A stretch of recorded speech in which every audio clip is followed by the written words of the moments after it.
My name is Don Ferguson, and I'm the City Administrator for the City of Wimberley. And again, I'd like to thank you for taking time out of your evening. I see some faces who were here at our last meeting. I see some new faces.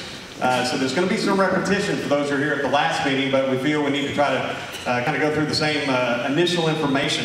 The purpose of tonight really is to gather public input, and we're going to be asking some rather direct questions as we get closer to the end of this particular meeting. So, we'll talk more about the format in just a few moments. At this time, I'd like to make a couple of introductions. We have some folks here tonight that I think if you do not know them, you need to get to know them. They are your elected officials, and we have Mayor Bob Flockey, Councilmember Meeks, Mac McCullough, Steve Thurber, Tom Talcott, and Johnny White will be here momentarily. If they could please stand up very quickly just so the audience can see who they are. These are your city council members. How about a round of applause?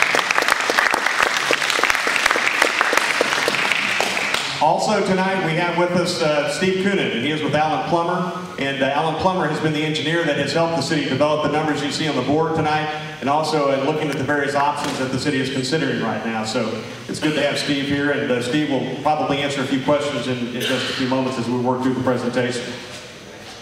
We are starting this meeting tonight just as we did the last time, telling you that we do not have a solution we are pushing or advocating or leaning towards. We have examined several options that we want to talk about tonight to a problem that we feel is a community problem. And it's a problem that deserves the public's attention and deserves the public's input. Because at the end of the day, it affects each and every one of us, either directly or indirectly, and that is the problem of pollution in our creek and eventually going into our river. The problem is centered in the central part of Wimberley, and that's what we want to talk about tonight. Let me talk briefly about the format of the meeting. We're going to start off with a brief presentation looking at the problem, looking at the possible solutions the city has explored in this situation. Then we're also very lucky tonight to have Bob Laughlin with Aqua Texas, because they're one of the options that the city has put on the table to consider.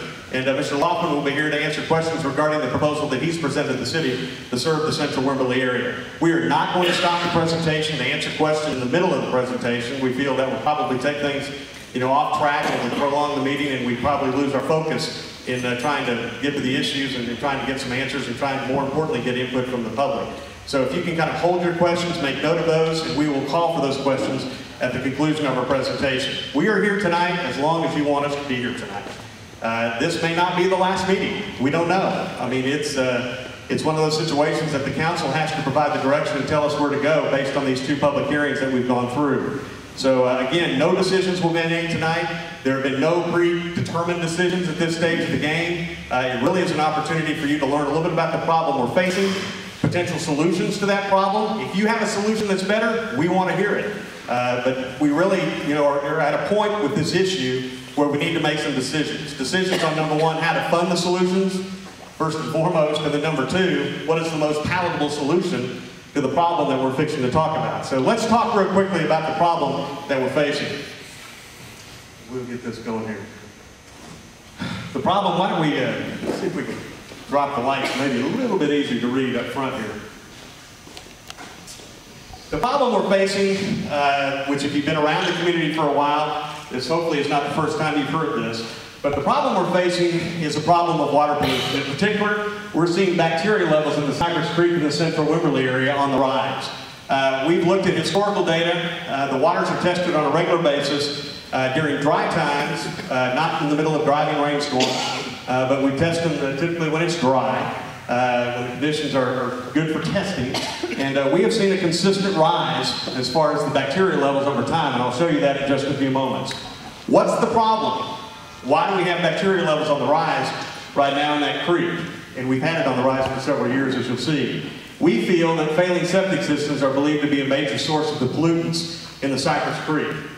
The karst topography in the central Wimberley area makes it extremely difficult for us to identify and address which systems are truly causing the problem and are truly leaking into that creek and causing the bacteria levels to rise.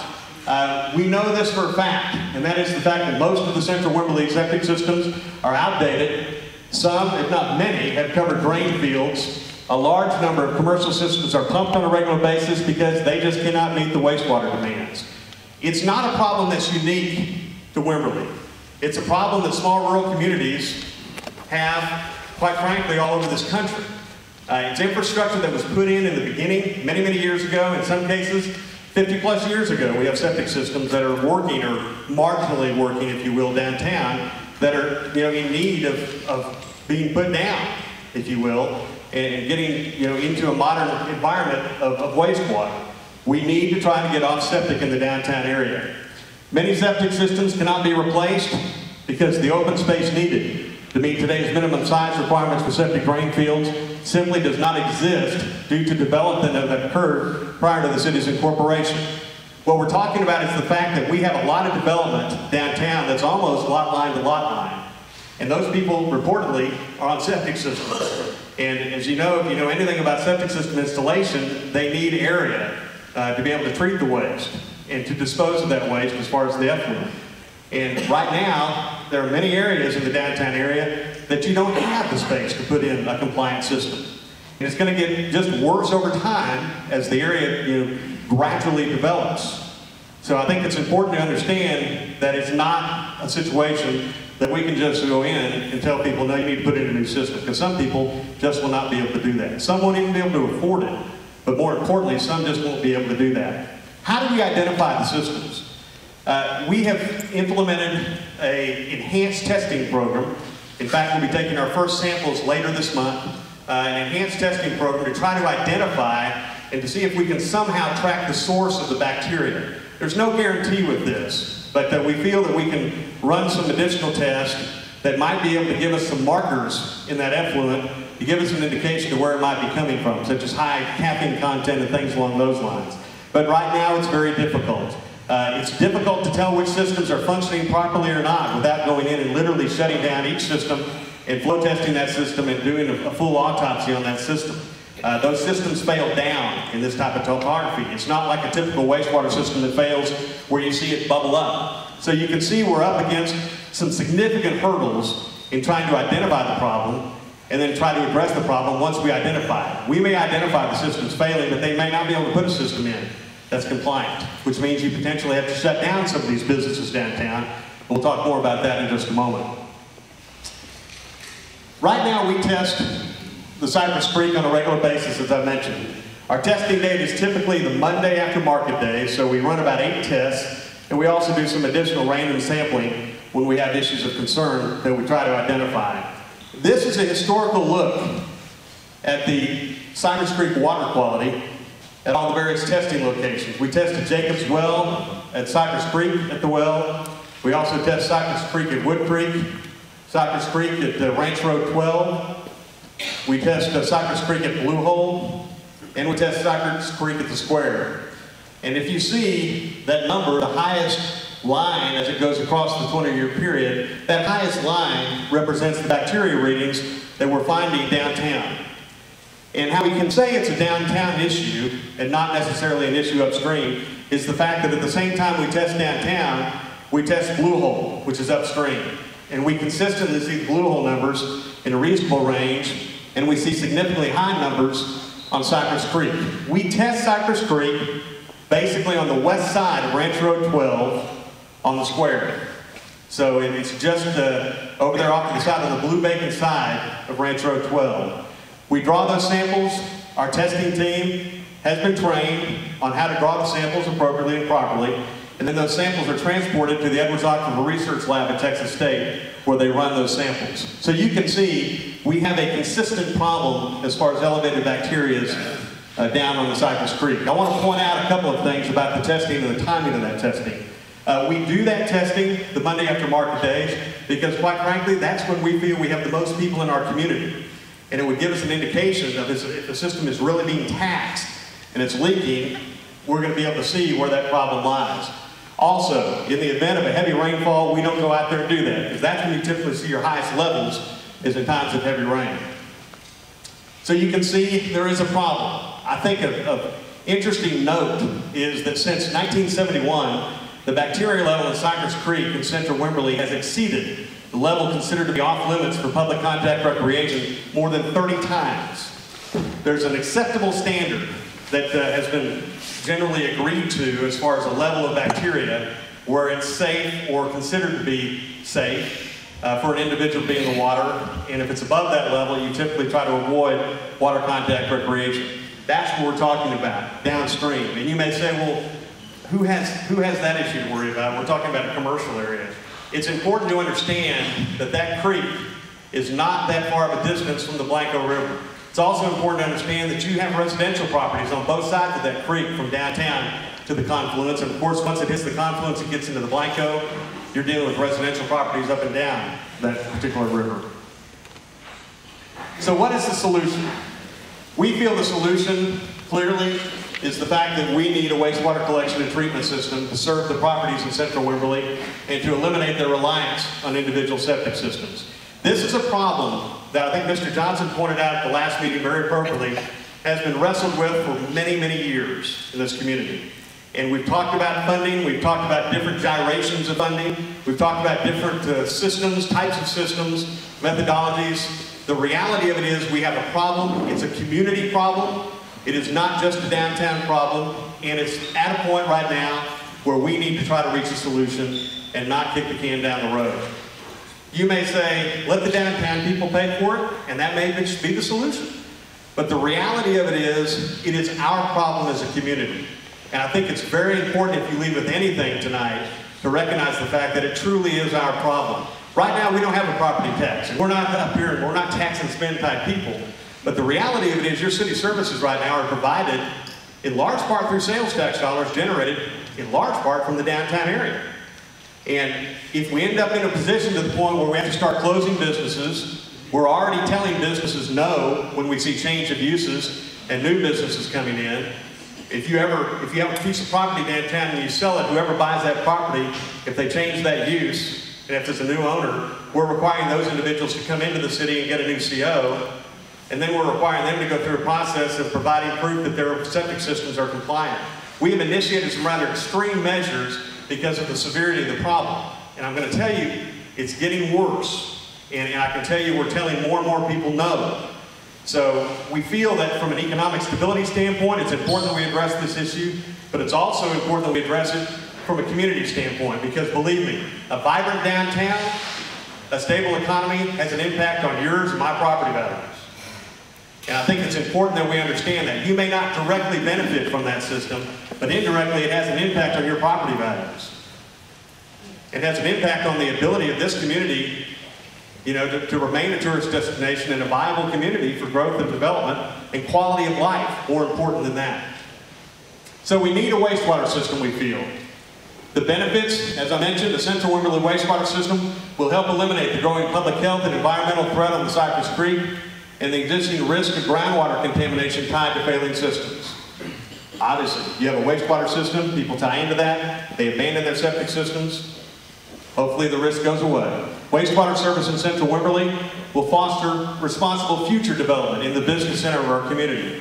One of the concerns we have heard in the course of this debate in recent years is we don't want a wastewater system because it's going to spur the sprawl of growth across our community that we don't want, we don't need, and impacts our quality of life. I'm going to tell you something. One of the best ways to manage the growth of your community and the development of the community is to have a wastewater system, because that's going to help determine truly how your community grows in that downtown area, and you have the ability to shape that growth through the operation of that system. The provision of wastewater service to Central Wimberley will help preserve the unique character and the quality of life in our community. And those, as we mentioned, fuel our local economy and they enhance local property values. Recognizing these issues, recognizing the community problem we're facing, our City Council embarked on a process of looking at what options exist to try to provide that wastewater service to the downtown area. There was a group of downtown property owners who came to the city a couple of months back and said that they were willing to step up to the plate and they were going to petition the city for the creation of a municipal management district, which would have created an ad valorem tax to help fund this system, where basically the users would help fund that system. In effect, the users would pay for that system, and the burden on the city would be very minimal. We'll talk about the issues we've encountered with that in a few moments, but I guess I point this out in the fact that there are downtown property owners right now that are concerned enough to step up to the plate to say we're willing to pay to solve the problem. The key is the burden on those downtown property owners. Do they carry the whole burden on their shoulders, or do we as a community, recognizing the community problem, look at trying to help out and help bring a solution quickly to that problem? Several options have been examined. Option one involves building a bigger plant, actually building a new plant at Blue Hole Regional Park, where we have an existing plant that serves two customers, Deer Creek and the city park right now. It's an old plant that we just got done upgrading to serve just those two customers. The concept would be you'd abandon that plant and basically build a new plant that would have a much larger capacity. It would be an activated sludge plant, and we would subsurface irrigate the soccer fields and other areas in the park with a type 2 effluent. The cost of that plant is $8.5 million. The sentiment at this stage of the game, up to this point, to date, has been that this is probably too expensive for this community to look at. But no decisions have been made. No final decision has been made. Option two, again at Blue Hole Regional Park, we would upgrade the existing plant to handle the capacity of downtown and not just the two customers. That plant would be a 75,000 gallon plant. There would not be any type of wetland. There would not be any additional effluent storage. The method of treatment would be tertiary, which would basically produce a type 1 high quality effluent that you could easily have contact recreation with. And we would subsurface irrigate the soccer fields and other areas of the park. There would be no stream discharge with either of these first two options. And the cost of that, the estimated cost of that, is $6.83 million. Option three is again expanding the plant to 75,000. Again, a tertiary treatment. You would have additional effluent storage. You're obligated to have a certain amount of effluent storage. We would increase the effluent storage, and we'll talk about why in just a moment. We would spray irrigate the soccer fields and other areas of the park. And the difference between 1 and 2 and 3 is in number 3, we would discharge effluent into Deer Creek in times of extremely wet weather. And we have looked at those times to try to get an idea of how often you would see a discharge. And it literally is a handful of days, if that, based on the historic rainfall in this particular area. And then the times where you would be discharging in times of extreme rainfall where the flows would be so high in Deer Creek and on the river that the percentage of makeup of the effluent in the stream is minute from that perspective. And obviously, once we were back to being able to irrigate after the rain stopped, we'd start doing that.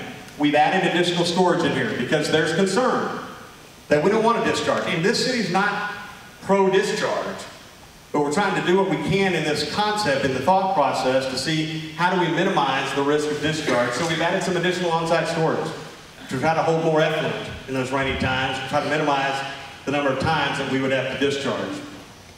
The cost of that option is $4.78 million. There is a wetlands that is proposed in this particular option too.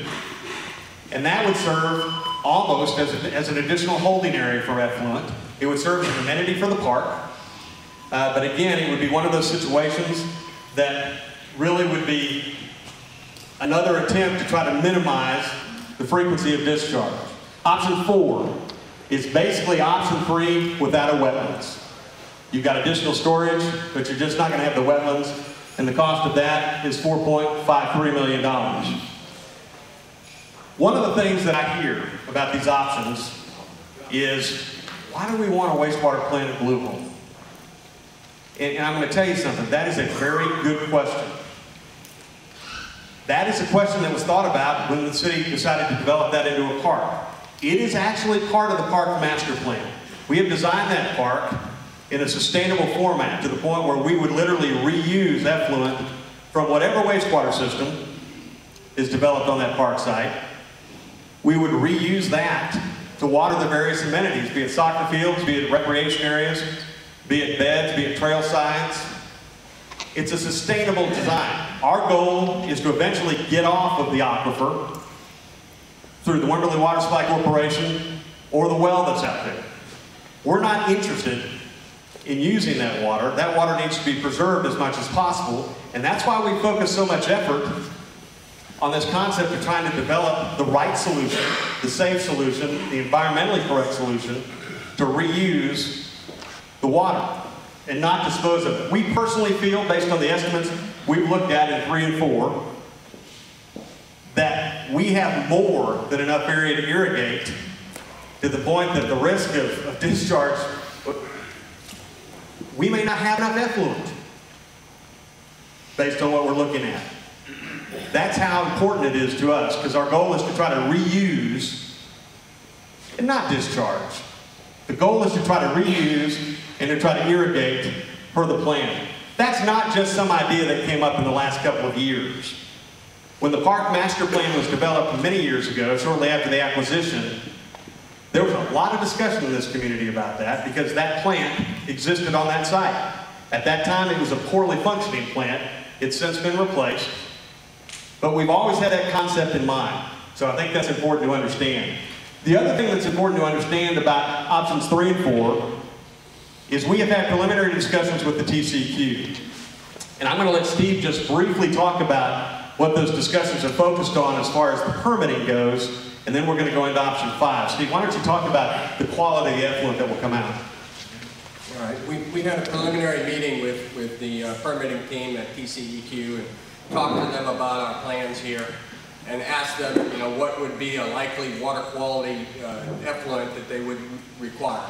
And the answer we got back was a fairly stringent 5521, which would be 5 milligrams per liter of BOD, 5 milligrams per liter of total suspended solids, 2 milligrams per liter of ammonia as nitrogen, and 1 milligram per liter of total phosphorus.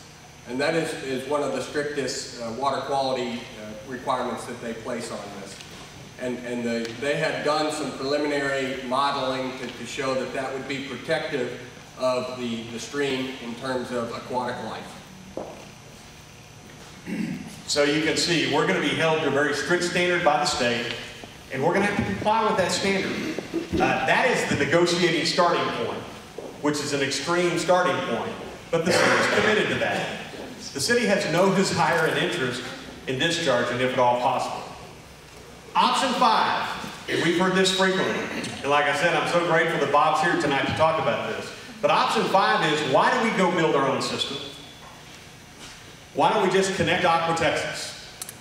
Their service area begins on the north side of the creek, and all you'd have to do is build a collection system and cross the creek and tie into their system. The big issue you've got to keep in mind about that is you still have the obligation of building the collection system. And the collection system is the large part of the cost, with the exception of option 1. You're still looking at a couple $1 million to build a collection system, folks, even if you tap into Aqua Texas. And I think when you hear the presentation, it's important that we understand that when we think through that, and that is, at the end of the day, all of these options require a collection system, and that collection system is going to have to be funded in some form or fashion. This is a breakdown in more detail, and we've got some handouts we'll pass out later tonight at the end of the meeting. This is an indication of what's on that board. We had some interest in looking at net present value costs at the last meeting, and so we calculated those out, again trying to provide as much information as we possibly can. But this is basically a breakdown of the various costs. Let's talk real quickly about the differences from a cost standpoint between option 5 and the others. And I think Bob will talk more about this. Obviously, you're not having to build a treatment plant. So you've got the plus there, you're not having to operate the treatment plant. But obviously, Aqua Texas has to cover its cost, which means there will be a cost to the city that will be passed through to the customers for having Aqua Texas treat your waste. You have to build the collection system before you tie into it. At the same time, you're going to pay a connection fee. They call it a kayak fee. And then on a monthly basis, as I mentioned just a moment ago, you'll be paying a monthly treatment cost, somewhere in the neighborhood of about $13 to $14, a little bit under $14 per 1,000 gallons that the city delivers to them. And that cost obviously gets paid by the customer and gets passed through by the customer. They've estimated the cost of the infrastructure from basically going under the creek and going into their plant at somewhere in the neighborhood of about $425,000.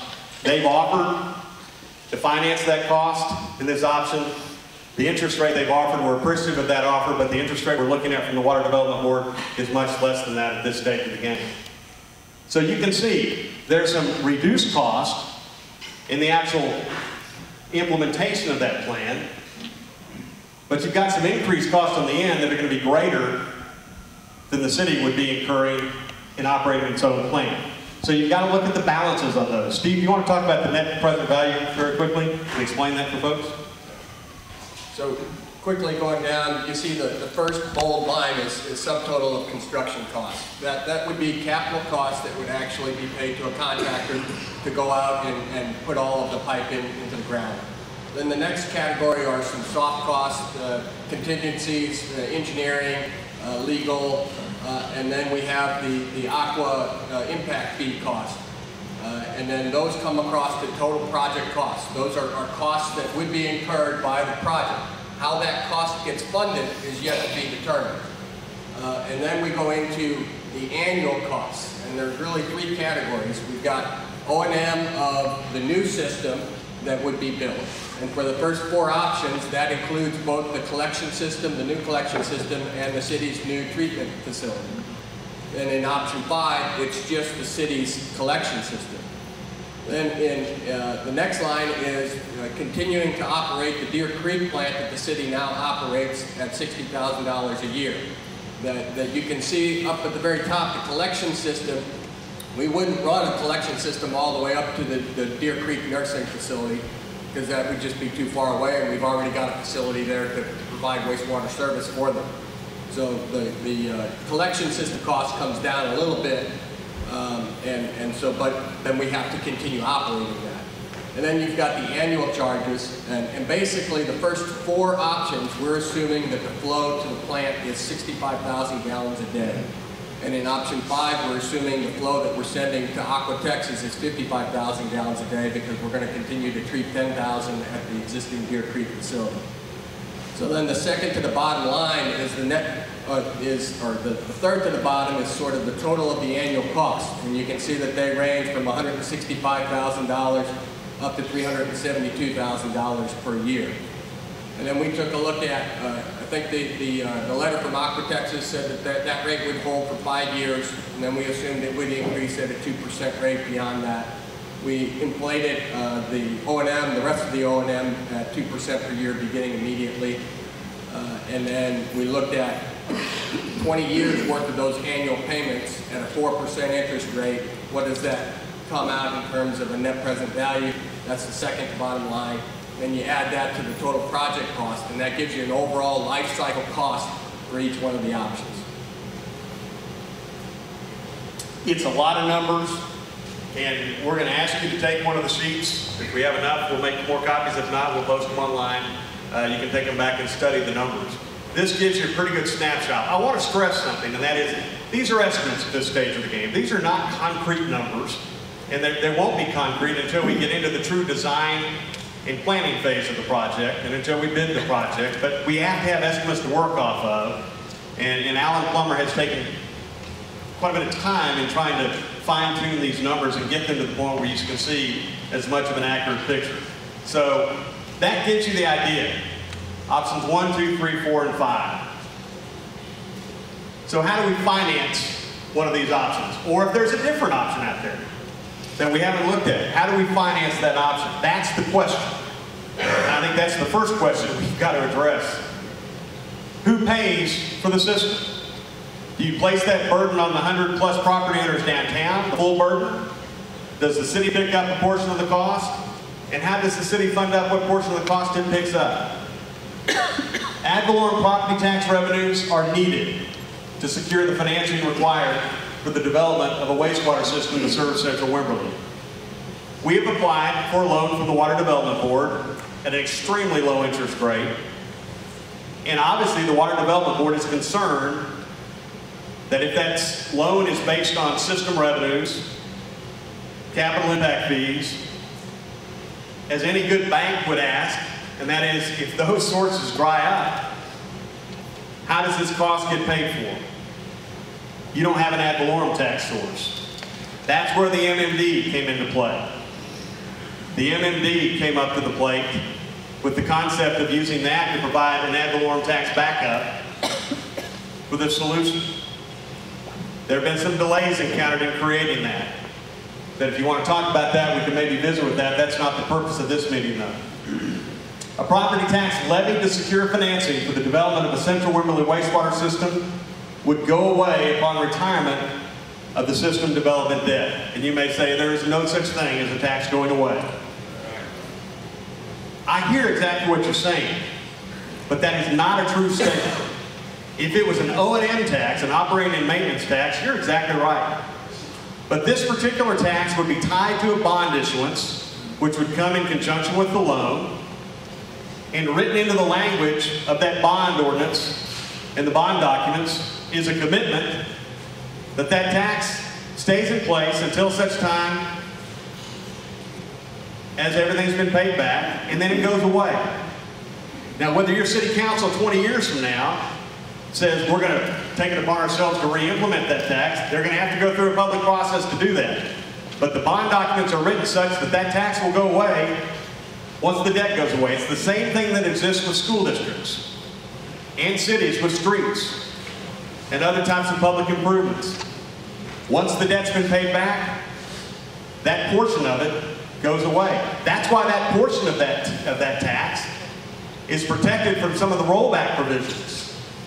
The beauty of this situation is your tax is tied to that debt and to nothing else. So that's important to keep in mind.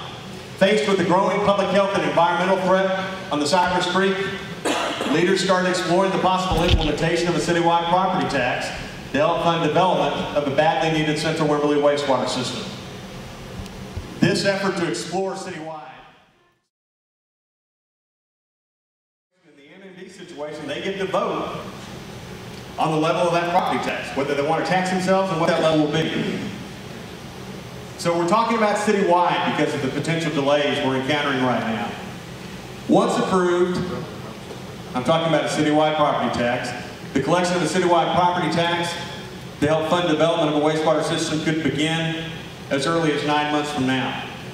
This property tax would work the same way as the other property taxes that all of us pay. Be it your county, be it your ESD, be it your school district taxes. It would be a much lower tax rate than those other districts in most cases. Revenue from wastewater impact fees and monthly wastewater bills collected in central Wimberley could be used to lessen the burden on taxpayers citywide. I want to talk to you about this real quickly. We have, for the purpose of this meeting, it's demonstrative, we have rolled what we consider to be the project cost, which includes impact fees and the construction. We have rolled these costs into a number to show you if we were going to pay for it all with the citywide property tax, what that cost would be. I don't think there's one of these council members, and quite frankly, probably not one of you, that thinks the entire city should pay the entire freight. I think the feeling is that the folks downtown who are going to directly benefit from this system should be bearing the brunt of the burden. And there are many, many ways that can happen. That can happen through the collection of a monthly debt service fee as part of their utility bill. You're going to collect impact fees from them. There are other types of districts. If the MMD is lost in space, there are other types of districts out there that you might be able to look at, such as public improvement districts and things like that, that would lessen the burden. The concern we've got, folks, is we've been talking about this issue for 20 years. And we're at a point where we need to make a decision. We've got to make a decision on how to proceed from a financial standpoint. We're not saying place the whole burden on the taxpayer, but we thought you ought to see what that cost would be if indeed that ends up being the case. We've run some numbers for you based on the cost generated in the scenarios, including option 5, because you've got some cost, though not the full cost you would in the other options. You've got some cost you're going to have to incur. And this is the way it works out. If the entire project cost, impact fees and all are rolled in, this basically is how it would impact your tax bill. Your annual average debt service on option 1 would be about $627,000 a year. And to generate that, it would take about a 14-cent tax rate. And on a $250,000 home, that would be a tax bill of about $357 a year. Option 2 would require a tax rate of about 11 cents with an annual impact, an annual bill of about $286. Option 3, an 8-cent tax rate, $200 impact. This is on a $250,000 home. Option 4, a little over a 7-cent tax rate with an annual tax bill of $186.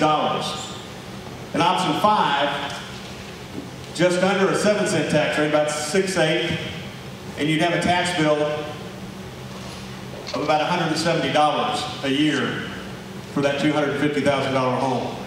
These ad valorem tax rates, property tax rates, let's call them property tax rates. These property tax rates are based on a citywide net taxable value of a little over $439 million. The tax obligation above shows the entire project, as I mentioned. And again, I reiterate the fact that this burden, this amount can come down considerably depending on the level we all agree on, or we all express our desires on, as far as how downtown pays for this. What's going to be their share of this particular project? That's basically an overview of the situation. At this time, what I'd like to do is I'd like to invite Bob Laughlin up here. Bob, let me tell you something. Bob, this is a crazy time of the year for Bob. Bob is the head of Aqua Texas, and Bob is in the middle of the legislative season, and we appreciate him running down from the Capitol. But he wants to spend a minute or two talking to you all about their proposal a little bit more in detail, and talk about what they would offer as far as serving downtown. That's option 5. Bob? Thank you.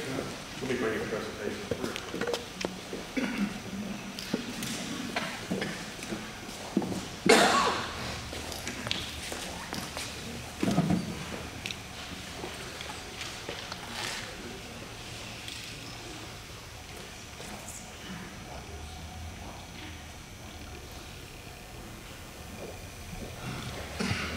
All you have to do is click the left button. The left button? Yes. Or you can roll the wheel. Hello, again, my name is Bob Laughlin. I'm the president of Aqua Texas. City of Wimberley has asked me to come and speak to you. I'm going to keep this presentation very, very short, and then be here to answer any questions you might have. Can't hear you. Hold it closer. How's that? Is that better? Goodness gracious. I want to start off by saying that I'm not here to try to sell the Aqua option. I'm here to answer questions regarding the Aqua option. I thought Don did an excellent job of laying out the pros and cons of each. Certainly one of the pros that I think the Aqua option offers is guarantee of pricing. I think that one of the things that you look at, and we've got an engineer here that can challenge that, but anytime you're dealing with options that don't have a plant built or haven't gone into those sort of costs, you always have a lot of variable that you just don't even know you've got until you get into it. And one of the things about the Aqua option is the plant's built.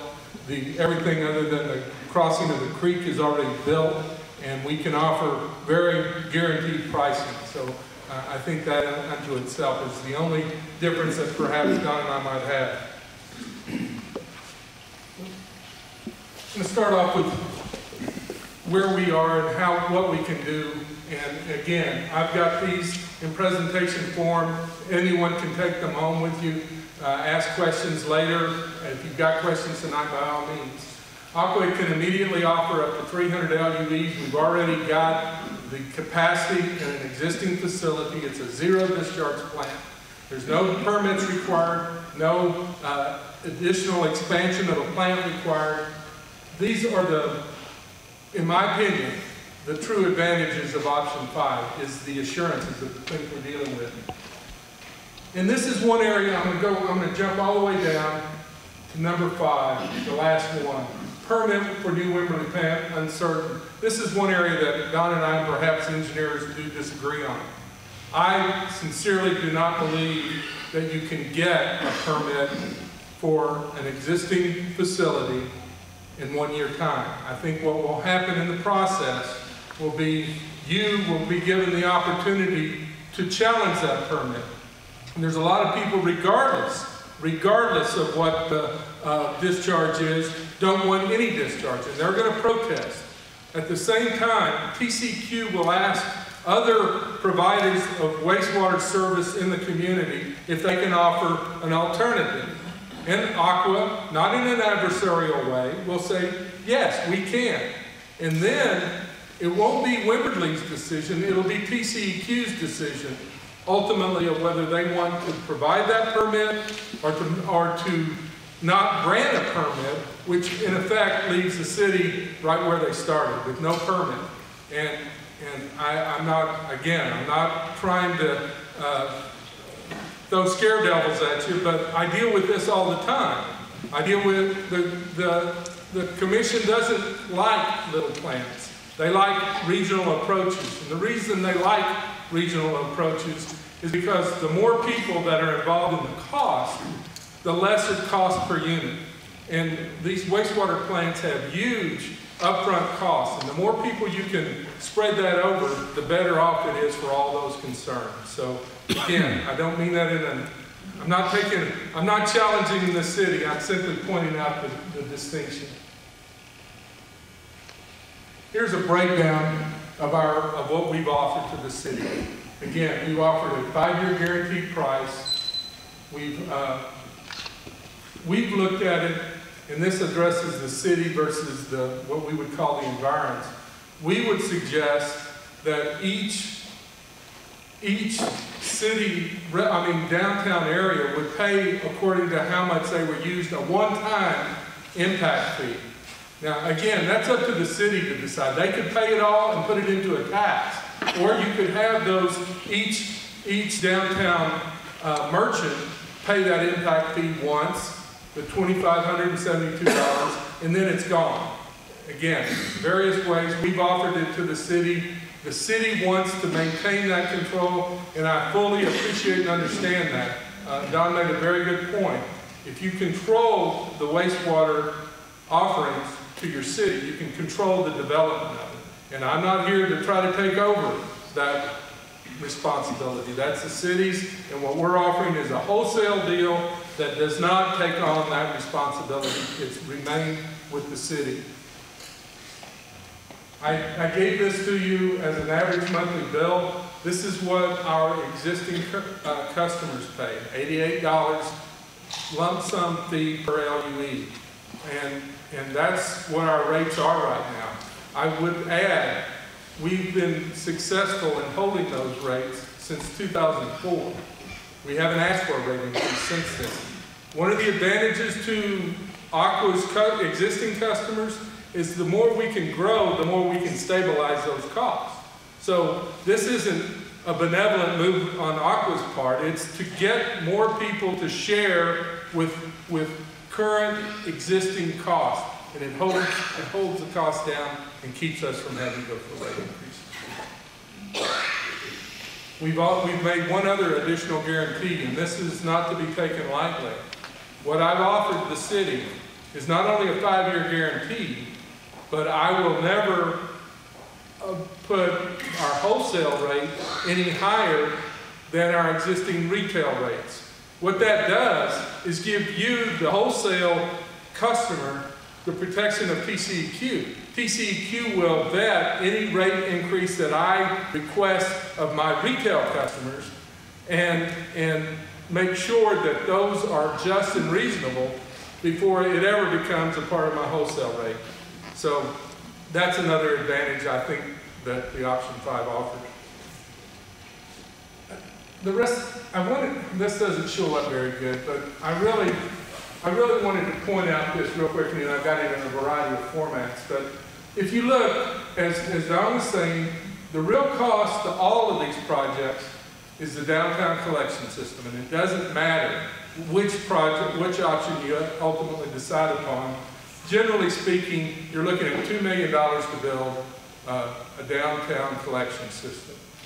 The advantage that we're offering is that we've got a plant that is way out of harm's way. It's a zero discharge plant way out in the boonies, but we've already laid the line. We've already got that in that $88 that you saw earlier. That's already included in that cost. So you're not looking at that big cost. And I might add, you know that if you've looked at these numbers have been reduced dramatically from what was originally thought. And the reason for that, in the city's defense, they assumed they'd have to build a pipeline all the way to our plant. And at no fault of the cities, we weren't communicating, and that wasn't rolled in. Now that we've gotten closer to the deal, we've shared with the city that pipe already exists. So $3 million was knocked off of the price of the aqua option simply because it doesn't have to include that big, I think it's about 4-mile pipeline. So it's a very big expense that no longer exists. Let me look and see if I've got a better picture of that. Yeah, that's not a whole lot better. This is just an aerial view. Here, I've kind of screened in on it to show you all that we're talking about. The downtown collection system, again, universal, everyone will pay for that. Right across the board, we would be boring across, so what our collection system would only require is a bore across the creek, which we've estimated at $435,000, I believe, which is high, but it's the only estimate in our entire proposal. The lift station's already there, so no lift station involved, and then from that point on, it's already in our rates. I'm going to leave it at that, Don. I'm here to answer any questions, candidly speak with anything on anything, so. Excellent. Thank you. Thank you again very much. One point that I think it's important we understand when we talk about the options and differences between the options is with options 1 through 4, you have the source of the effluent needed for the park, which is built and designed around that effluent and around the reuse.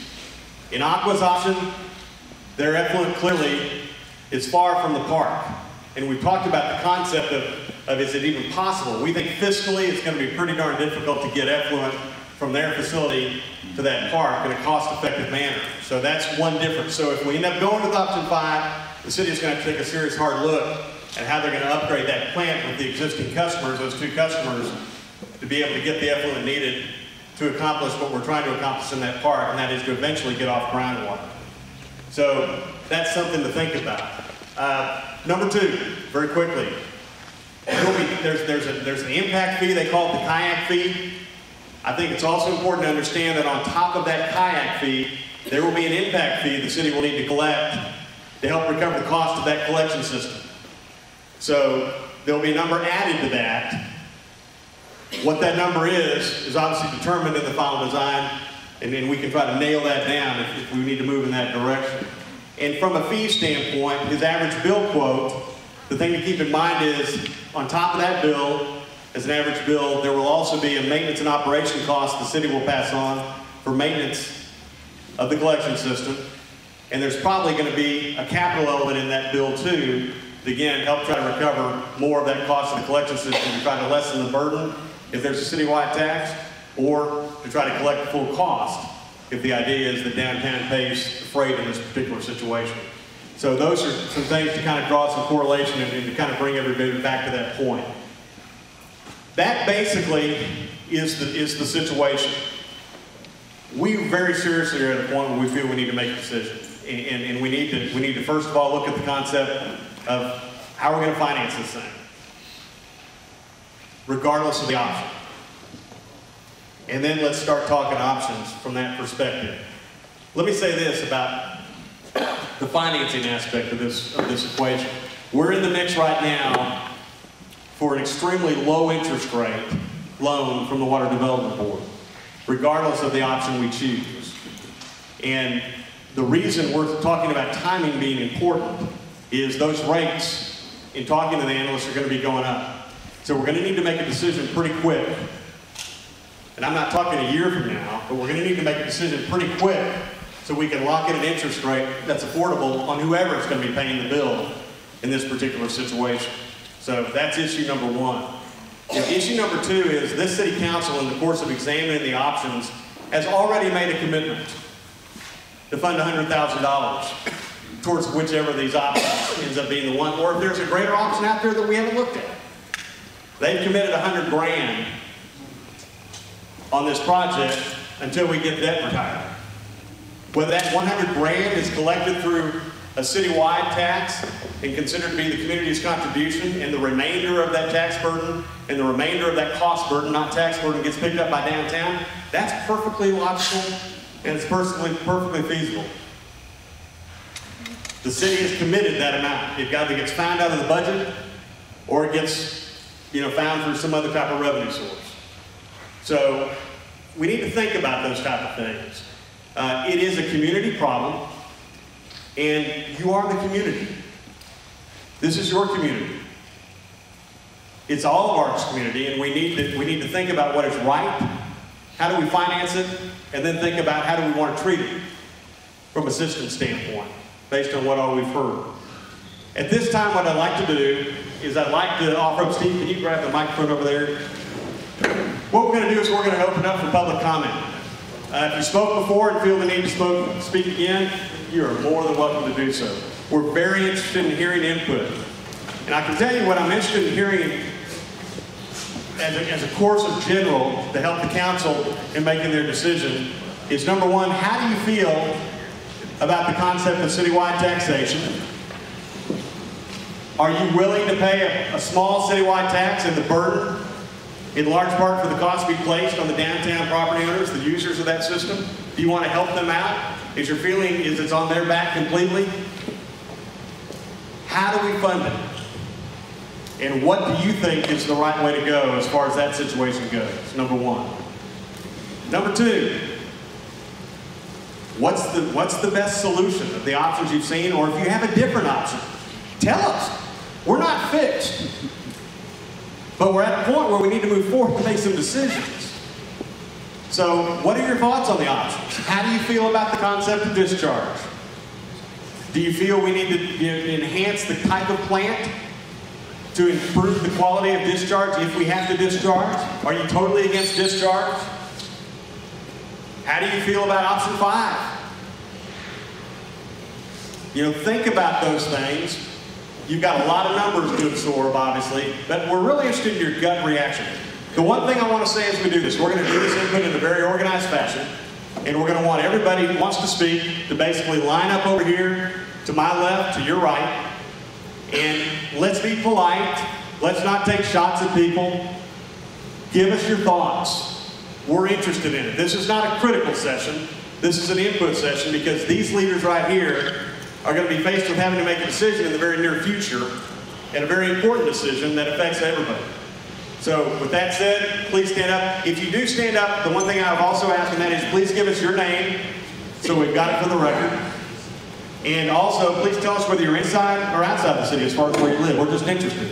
It doesn't mean your input doesn't count if you're outside the city, but we're just interested. Yeah, my name is Rick Hole. Pardon me? There you go. I would urge my fellow homeowners to give careful consideration to approving any added value ad valorem tax. I think there's other options, other ways to go here. There's one thing that nobody has talked about, and Bob has guaranteed 5 years Aqua Texas locked in rate. What is the beginning? And no question, water treatment plant is outdated, needs to be addressed. We need to look at this. But who has talked about the timetable from the beginning to the end of this project? Nobody. Okay, so you're going to approve this, and then what is the specificity in regards to this ad valorem tax if this is only going to be for this wastewater treatment plant? Okay? Once this is in place, we're going to be here for a long time. Has anybody ever seen a tax rescinded? No. No. Okay? So 5 years, what is this going to be, a 20, 30-year project? What's going to go up with the cost then? Aqua Texas has a pretty healthy bottom line. They're not doing this because they just love us. This is an extra and looking it down the road, and they, I don't begrudge them. They should be a profit center for themselves. We understand that they're a business. But being a good business partner and also looking at this realistically, I think there are other options. Speculation is, we saw on the chart here, from 170 up to 350 per homeowner and an assessed value of $250,000 per year. The real speculation is that it could be $800 a year on an assessed value of a property of $200,000 per year. Take off the blinders, folks, okay? I'd rather see a one-time annual assessment that is specified for this project. I would be more than willing to pay it and contribute to it and hold these people accountable for the progress in regards to how this water treatment plant is progressing. Let's see what they're doing. Who's going to be the overseer on this? Who's going to give us the updates? Okay? I'd rather give them the $500 a year one time. Let's look at it. Let's see where we are. How's it progressing? And then let's re-decide if that's what we want to do. But once we get into the issue of approving a tax, regardless of the verbiage here, in any sense, they have an open checkbook. Good input. Real quickly, let me talk to you very quickly as far as from a timing perspective, a little sidebar, not directly related to his particular timing question, because he was talking about the duration of tax and such. From a development standpoint, clearly, we know to get the permit, if the city were to proceed with options 1 through 4, to get that permit at minimum would probably be about a year, TCEQ has told us, and obviously if it gets into a contested state, it gets drug on. Once we're ready to go, it's probably about an 18 to 24 month construction process from a planning and design standpoint. So that kind of gives you an idea of what we're talking about as far as when you might be able to flush a toilet in a wastewater system. Good evening, my name is Carol Sekas. Some of y'all may know I was on the city council for 2 terms, and I've got some questions that when I was on the council that got answered one way, now I'm getting a second answer, so I wanted a couple of different things questioned. When I was on the city council, we were told that a ad valorem tax could not be used to vote for something that, like a sewer system, if you could not offer those services to everybody in the city that paid the taxes within 5 years. And now I understand that could be possibly different. I want to know what the difference is there. You want to answer them one at a time? Sure, I will. The city has the legal capability to levy a citywide ad valorem tax to fund a system that benefits one portion of the community. There's no obligation to provide that service to the entire city. From that standpoint, we have to make the service available. We don't have to extend the service if we have that capability to do that. But as far as that situation goes, we have the ability to do it citywide to pay for something that just benefits one portion of the community. And there would be no obligation to the city to extend it, for example, to Paradise Hills. Did that just change recently? We're obligated to provide service or make available service in our CCN. Whether we pay for the cost of extending that service is a different ballgame as far as that situation goes. We have an obligation to provide in our CCN, but we don't have an automatic obligation if we do a citywide property tax to extend that service citywide. Okay. The next one is that when I was on the council, I was told that if I had direct monetary or direct interest in something that was being voted on, I could not vote on it. I had to abstain. Who's going to vote on this tax? As it's a citywide property tax, the entire city council has the capability of voting on that property tax. When the MMD was being discussed, where there are several members of council who are property owners within that MMD, there was a conflict of interest statute that kicked in that a couple of those property owners, in fact 2 of the 3 property owners, opted out of discussions regarding that because they didn't want to run afoul of any type of risk of a conflict of interest issue. Citywide, the entire city council is considered to be in conflict because they're all going to be taxed. So they're not all going to get benefits from it. I hear you. And the same situation holds true, quite frankly, if you were to approve a tax that pays your road and not my road. I mean, the reality of it is it's a citywide debt service payment that you're approving the tax for. Everyone's picking up that tab. Okay. So they're not conflicted. The last one is that we ever thought about trying to do because you did say that Market Day is one of the big big problem to this. All right, have we got a city sales tax, up the city sales tax to help pay for this instead of ad valorem tax and let the tourists help pay for it? Let me tell you something. You're singing music to my heart. The answer to that question is that can be done if the city is not at the maximum sales tax rate. And right now, we're at the maximum sales tax rate because there's a library district sales tax that's in place right now. The city is allowed to go up a certain point as far as the sales tax collected for local benefit. And if we didn't have the library tax in there, and I'm not advocating doing away with the library tax, if we didn't have the library tax in there as far as our sales tax equation, we could go to the people, have them vote to increase that sales tax, and take the money generated from that increased sales tax and fund this debt service. And we've run the numbers. You saw the debt service requirements at $300,000 a year, $400,000 a year. You could go a long way towards paying the case if we could do it off sales tax, but right now, we're maxed out on sales tax. That's a good point, though, Carol. Very good. Hi, my name is Buck Kite. I'm a resident of Wimberley. Can you hear me? A little bit closer. There you go. How about now? Yes. Okay. First of all, I'd like to show of hands of the council members, those that stand on a platform of no property tax. Okay, all of them. Thank you. A question for you. How many of the council members own property on the square? They're raising their hands. 2 directly and 1 indirectly. 3 of the 7. Thank you.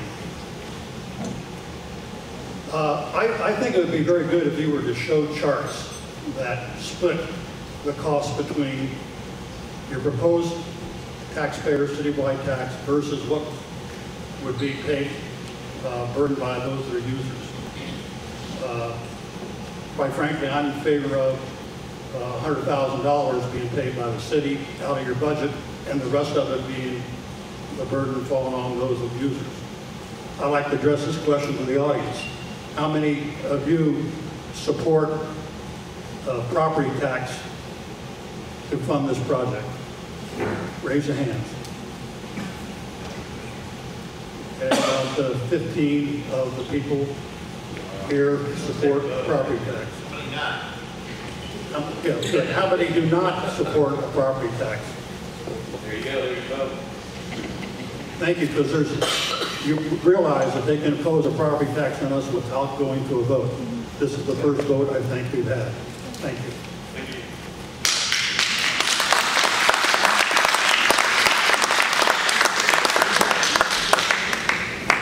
My name is Charles Lancaster. I live on Flat Acres Road, the inside city limits. A little bit closer, I Charlie. might have to poke it down my throat then.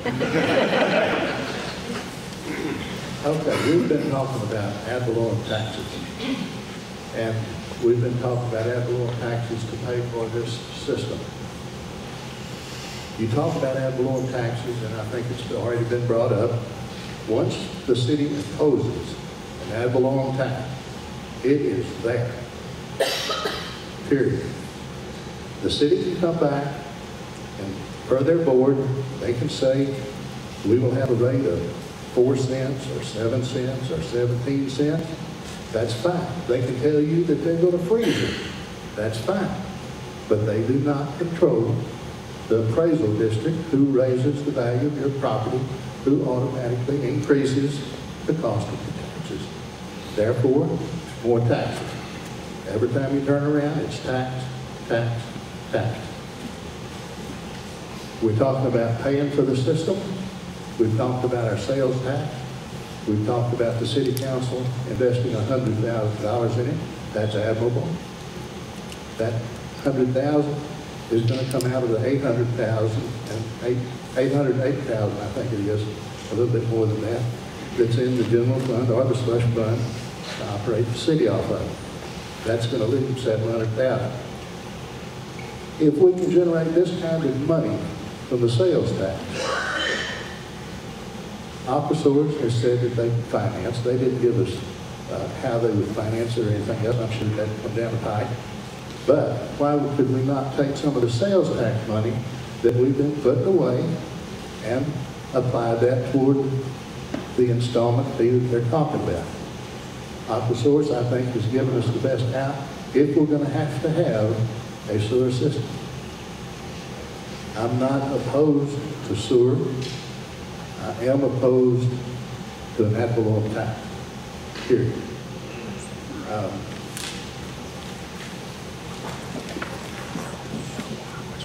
Somehow I don't have a script.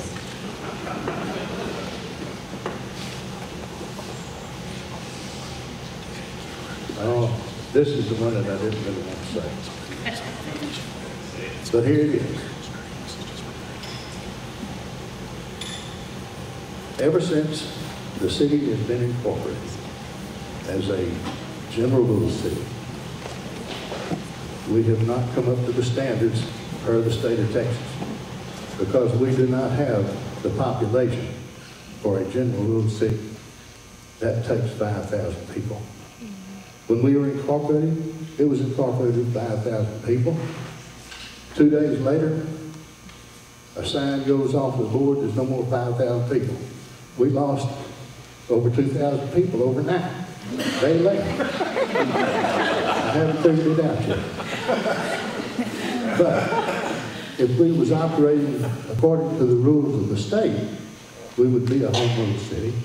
We wouldn't have all of the property involved. We would be operating within the realm of what we need to.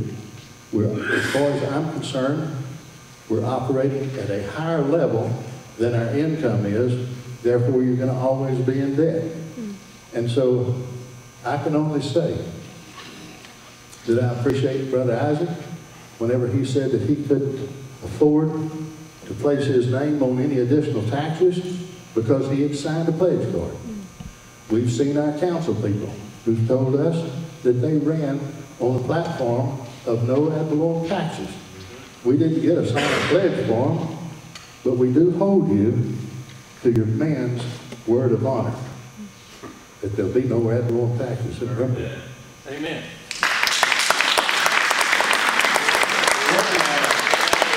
Real quickly, kind of as a sidebar to his comment about Representative Isaacs, the council on Monday morning had a face-to-face meeting with Representative Isaacs, and he has agreed to go back and revisit the issue as far as the MMD goes, but we've heard nothing back from him since that particular meeting. He wanted to educate himself on some of the unintended consequences that were discussed in that meeting, so he truly understands the issue. Okay. My name is Duane Reedus, and I speak to you both as a business owner in Wimberley of nearly 8 years. I live outside of Wimberley, so I'm a community member, an active community member within this general city. My business isn't on the square, but it is. Why don't you swap microphones? That may be a little bit better for you. Is this better? Yes. Much better, thank you. Must be dying. So I speak as a business owner who's not on the square, but when I opened my business nearly 8 years ago, I paid the upfront costs to get on sewer. I was lucky I had a choice.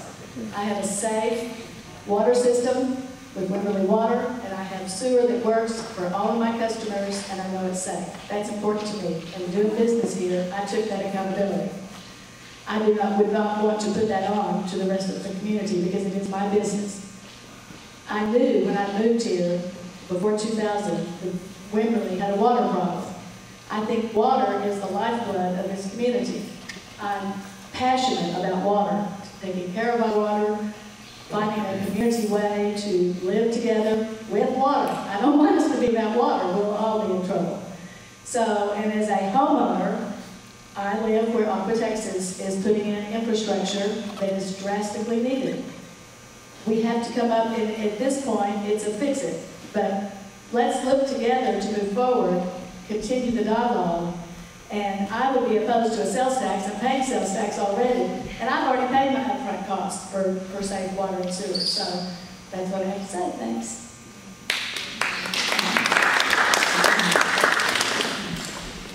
Glenn Franklin, and the gentleman that spoke before her is, no one be redundant. He's absolutely right, covering some of the things about population figures that Actually, I was going to write an article about this, the bastard city by the Blanco, because it is an illegal city as far as population count is concerned. Somehow we lost 2,500 people in the last 10 years. But anyway, going on, I would say that the option of working with Aquatech, we've got these hard-nosed council people. I'm sure they could negotiate with the president of Aquatech a long-term, amicable, if you can use that word, but anyway, a contract that would secure the future of the square down there. It's something that they could afford. The homeowners in this valley, I don't think, are of the mind to pay out bucks for a wastewater system down in the square, whether you think it's to our benefit, the homeowners who live several miles outside of town or not, who are paying for our own wastewater system and the 90 to 180-day inspection system that's required for these people to come out and look at it and that sort of thing. We have that expense that we have to bear ourselves, plus the installation. So we feel that if you're running a business down on the square, and I've said this in the last meeting, if you can't afford to call it, you need to get into another line of work. You know? Or if you have a business that doesn't require a call it, then put you a Johnny outside or something. You know? We have to look at this, and then this other thing about this tax going away, when this indebtedness is over, let me tell you something. We paid for the last school bond. Have we? Well, we got Mr. York now. He wants another $25 million. And we haven't paid for the last bond. So let me tell you, these taxes don't go away. And there's always something they will find to spend your money on. And I want to tell you, I'm retired. I've been up here 43 years. And I am sick and tired of people looking around to find somebody else to pay for something that they want. And I would like to spend the last remaining few years of not worrying about having to pay some more obligations for somebody else is services that they should be spending out of their own pocket for. And I don't want to sound selfish, but I'm telling you, nobody's coming up there to help me with my stuff, okay? I live 17 glorious feet outside the city limits. However, unfortunately, I own a tract of land inside the city limits, and I will never see any services from that city ever go to that tract. But boy, they'll have their hand out for the taxes, believe me. So folks, if you don't want another lien on your home, I suggest you think long and hard before you finance somebody else's obligations. Thank you.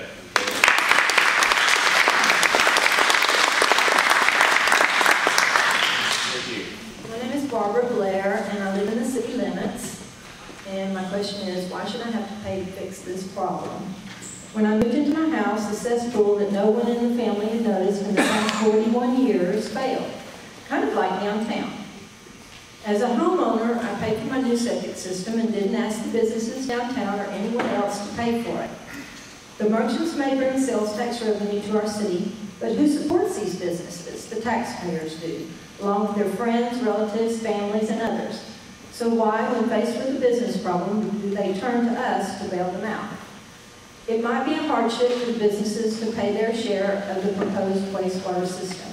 What about seniors and the disabled who have not budgeted for this substantial increase to them? Does anyone care about them? I have heard of residents having to relocate because of expenses they weren't prepared to pay. It's one thing to know the amount of your bills ahead of time, but to have this shoved down our throats is ludicrous. I'm taxed enough already. I don't need another tax burden on top of what I already pay. Why should many suffer because of a few? Yes, the treatment of wastewater would benefit everyone, but the many did not cause the problem, the few did. Solutions have been proposed in the past, but were not implemented because of the doggedness of merchants who did not want to bear their rightful business expense. I could go on, but I think you can see how I stand on this issue. Thank you.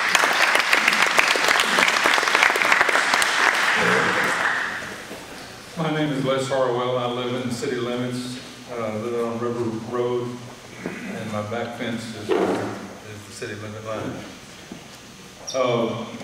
I had one comment on the cost estimates up there. All these estimates are based on a study, the results of the study at this point. So I think the contingency number should be more like 40%, because even after detailed design is done, it's typically have a 10 to 15% contingency. So I think that needs to be added into the numbers. In regard to an ad valorem tax, I hate to see the city have to run in a series of crisis modes. We're doing this because we've got to find a way to pay for this study. And I guess about a year ago, I went on the Hayes County Appraisal District site and checked what ad valorem tax rates were for Hayes County, and I was surprised to see that virtually every city in the county has an ad valorem tax.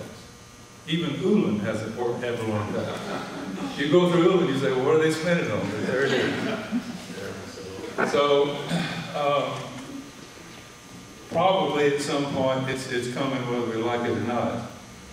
And I'm saying that because at some point we're going to get a letter from Hayes County telling us that we've got to provide our own police patrol, but they can't do the deputy sheriff patrol anymore.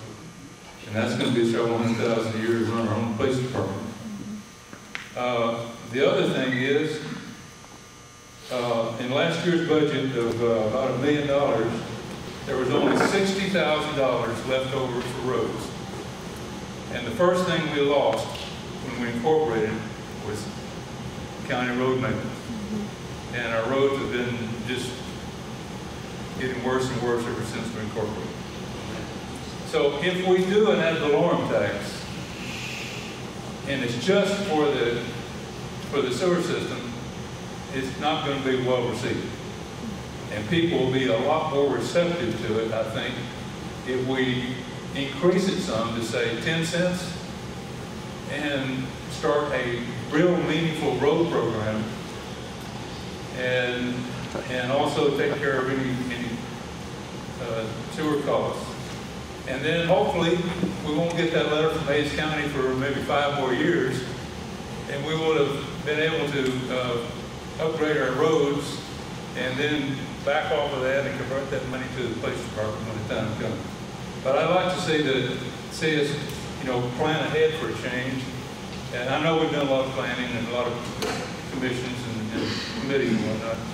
But as far as taxation, we really ought to take a long view. It's probably coming whether we like it or not.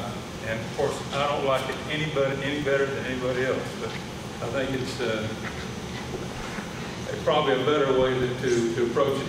And I personally would feel better about an ad valorem tax if I knew that where I live on River Road, that road was going to be upgraded in the next couple of years, because it hasn't been touched at least since 1992 when I bought my property.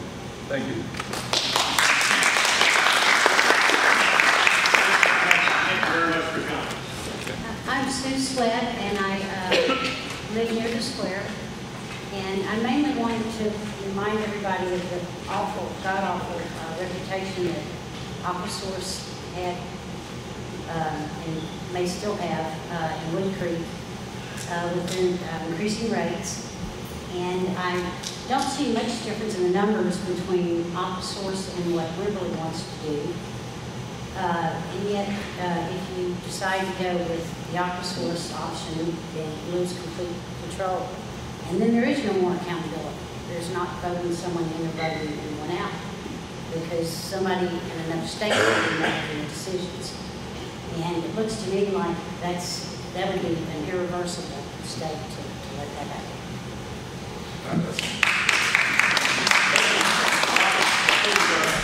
Let me very quickly respond back to the gentleman who talked about the cost and the flexibility in the cost and those type of things.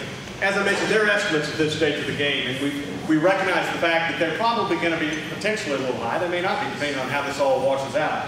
The same with the tax standpoint. We've tried to look at the extreme use of the system. We've tried to look at what the extreme cost might be to give you an idea so you're not constantly cranking costs up and down. So there is the possibility those numbers flex downward. Just like we talked on the tax, if there's a citywide tax and there's a decision made of just what percentage of that cost is going to be borne by the people downtown. So I just want everybody to understand that. Sorry, go ahead, Robert. My name is, can you hear me? Yes. Okay. My name is Rocky Bosher. I live down on the Blanco.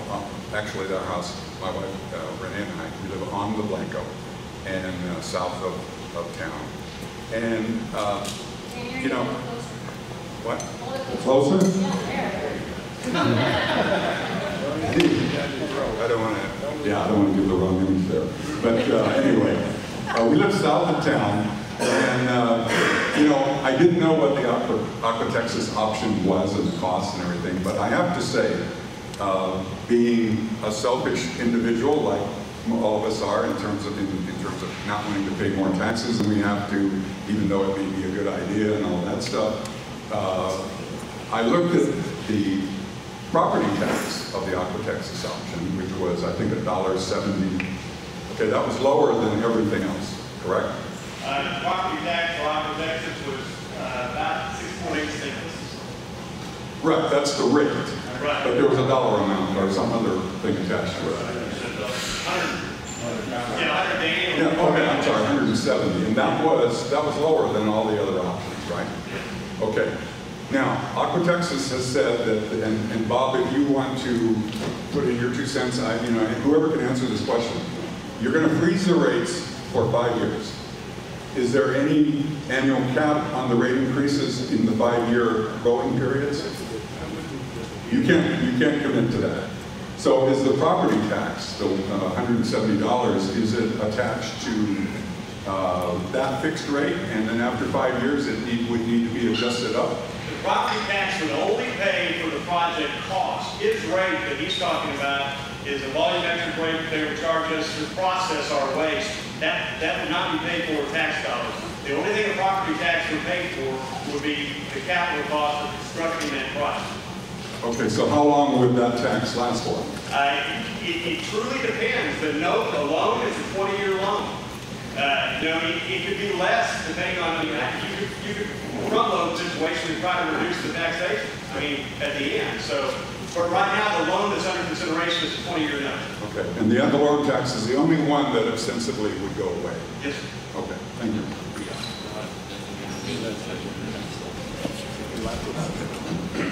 I'm James Sheffield. I've been here since 1980, and I want to tell you that I connected to Aqua Source as soon as they put the lines in. Excuse me. Out on 2325, and I've had real good success with those people. I use their sewage. They charge me for it naturally, and I'm satisfied with the charge, and I get real good service out of it. And I'm for hooking up to Aqua Texas. I'm not going to take up more of your time.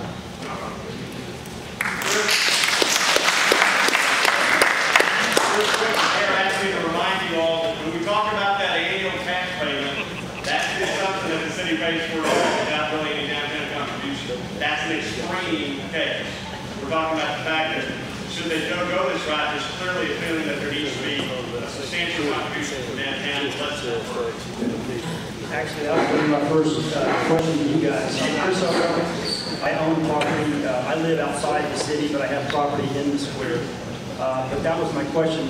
Don is at the last hearing, you kind of made it clear that the potential city ad valorem tax was not the primary source for the wastewater system. Could you quickly, you mentioned the cap fees that you would charge the users, and then the monthly fees. That I understood that was going to, in effect, pay for the cost of the system, and as a worst case scenario, the ad valorem tax, if the charges to the users in the district were not sufficient to cover the expenses, only then would you kick in a potential city property tax. Is that correct? That could be one scenario. The scenario that we've looked at right here is fully funded by the city as far as the total project cost. Not O&M, once the system comes online, that's passed through to the customer, obviously. But that's the city funding it full. What we were saying and what we continue to say is this, and that is, I don't think anybody in their realistic mind, from the discussions I've heard at our meetings, among council members, I don't think anybody feels that it's going to be a complete citywide funded project. I think the thought process is that at some level, maybe the city could contribute ad valorem property tax revenue, and the downtown merchants contribute at a far greater level through monthly fees, through connection fees, and those type of fees that we're allowed to charge. You could even set up a public improvement district in that downtown area, you know, to collect an assessment from the downtown properties to help offset and lessen that burden. You may be able to set that up to the point that you can lessen that burden down to zero and still have it available in the event it's needed. But the reality of it is this, folks, and that is the fact that if you're going to go out and get a $4 million loan in today's world, it's not coming without some type of guarantee. And that guarantee in our business, unfortunately, is not your monthly water revenue. That guarantee, the ultimate backup, is going to be ad valorem tax. I can tell you if it was assessment money from a public improvement district, I can tell you we might have a problem making that pass muster at the state, because if you don't pay an assessment, the only thing the city can do is put a lien on the property. If you don't pay a tax, the city has the ability to foreclose to collect if it had to. So they're looking for a solid source of security on that note. Thank you. You know, my family moved out here about 8 years ago from Austin. I'm originally from Houston.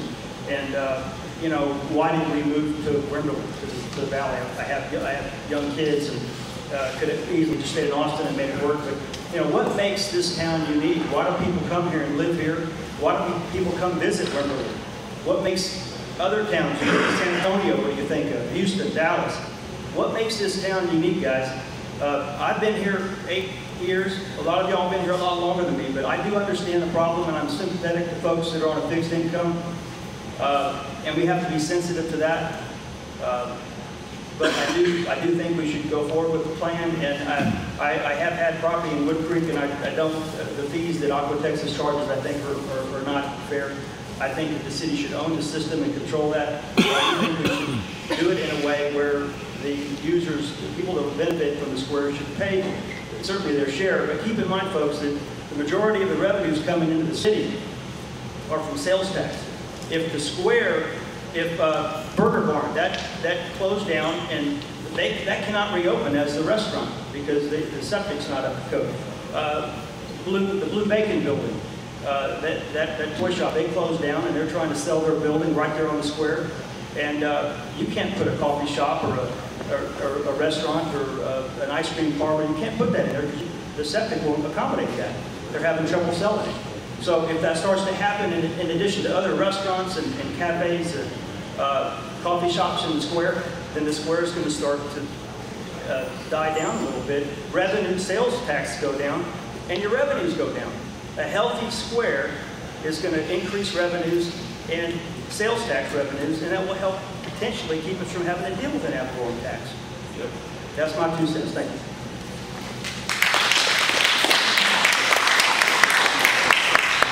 Good evening. I'm Rusty Tarver. I'm a 10-plus year resident. I'm also a licensed professional geologist in the state of Texas since 1974. Been doing environmental and groundwater consulting for about 20-plus years. And I have some questions that there's probably a reporter somewhere in the offices that I haven't had a chance to see. And so I'm kind of going backwards here a little bit, but if we're assuming that the septic systems are the major contributor to the bacteria levels that are elevated in Cypress Creek. No, I'm sorry. There. Yeah. Once we get the treatment plant built, is there a plan in place, or have any of the costs been estimated to remediate or to take corrective action or to abandon the current septic systems, or are those just going to stay in place? You know, the plan on that is we're going to be obligated to make sure as part of this process and as part of the connection of the properties, at the time those properties are connected, those systems will be properly abandoned by TCEQ standards, which means they basically get crushed and filled. But at the same time, some of those drain fields and systems are covered by structures or pavement, and those are going to be dealt with also. We will comply with the law. They'll have to go or get variances. Okay. And you know, we all know that there's multiple sources of E. coli and the bacterial elevated levels, the soils, the sediments in the stream themselves. Obviously, septic systems are a problem. Do we have any data or any indication that Cypress Creek actually will not be impaired continuing on in the future by surface runoff and sediments? So I guess my question is, are we certain that this is going to solve the problem before we go and spend another more than $10 million by the time it's all over? Well, yeah, the answer to that question is we feel comfortable as to what the problem is as far as the contributor to the particular area. Is it the 100% panacea? No one can say it's the 100% panacea from that perspective. From a runoff standpoint, that creek all the way up to the city limits and beyond, you know, face risks of runoff and those type of issues. What we know is the fact that the problem appears to be concentrated in the downtown area and not upstream where we have that risk of constant runoff and constant seepage.